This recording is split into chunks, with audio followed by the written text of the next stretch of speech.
The Learning Journey in association with Tun It Up Tuesday, hosted by Ross Audio presents Did You Know? This week we'll focus on one slave uprising on a ship. No, it's not about the Amistad mutiny that occurred off the coast of Cuba. It's about the Creole Uprising. The Creole ship uprising highlights the struggle of enslaved people to resist and find opportunities to emancipate themselves from their enslavers. I like this story because it shows the power of love and how people can come together. For our disclaimer, the information presented here is based on a cross-examination of relevant literature and sources. Hence, the accounts and artifacts presented are connected to dominant discourses and thoughts. Please listen carefully and make your own conclusions. All sources are listed on my YouTube channel. The story begins with one enslaved person named Madison Washington. He escaped to Canada in 1840, leaving his wife behind in America. Washington would return to rescue his wife, but he was captured and sold. This was love beyond boundaries. He was then placed on the Creole with other enslaved people to be shipped to the New Orleans.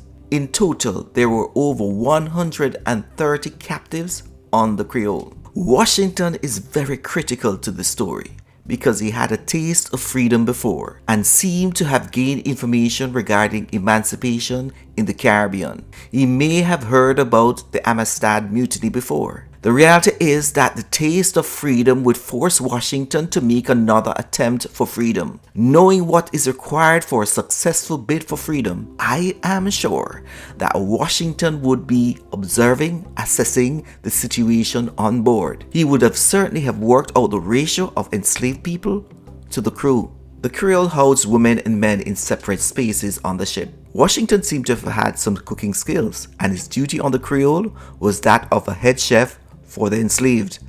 And cook he did. As he cooked, however, I am sure he would observe and examine the surroundings. I am sure he would have used the opportunity to check out if others were enjoying the food and at the same time looking around for weapons. According to one source, he must have used this time to find weapons and observe the crew's routines. I guess this undercover work was working. According to one source, the cover was blown on November the 7th, 1841, when one guard realized that Washington was in the location of the women's holding. Washington realized he had to act now. He pushed down the person who was on the watch and shot another, then yelled to the others to execute their plan. One crew member fled the scene to lure the others, and the captives went after him.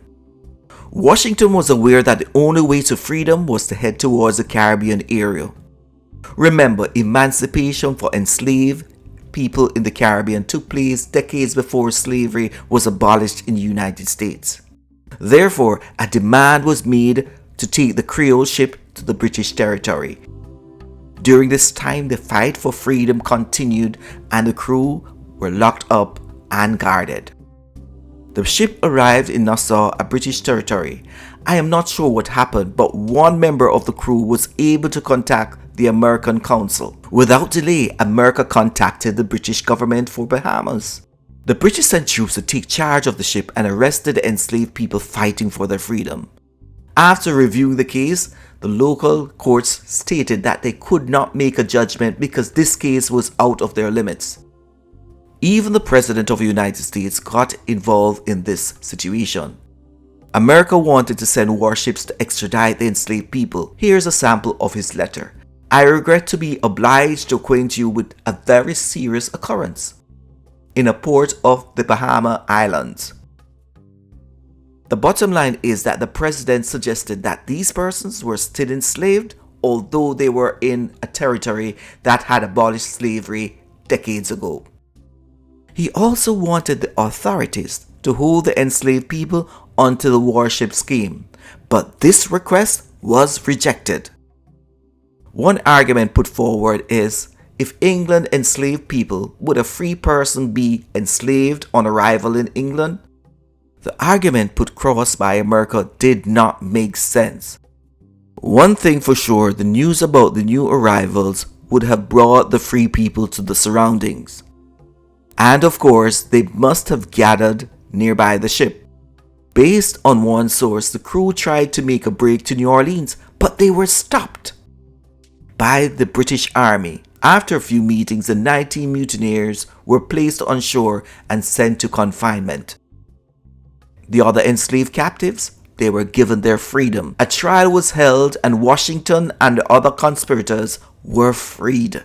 This case was a landmark. The enslavers were not able to continue their injustice. Washington is considered a genius, a hero for the enslaved people, and a bright star for freedom, according to one source. He must be considered as a guiding light for all of us. Like Washington, we must be strategic in our walk on this planet. Washington's role on the ship gave him access, opportunities to ensure that others could experience freedom like himself. My question to you is, are you using your access where you are to impact others positively? Like Washington, we can be guiding stars wherever we are. We can be change agents. Just remember, Washington created the opportunity, and you can create opportunities for yourself and others. Thanks for listening. Over to you, Rossi.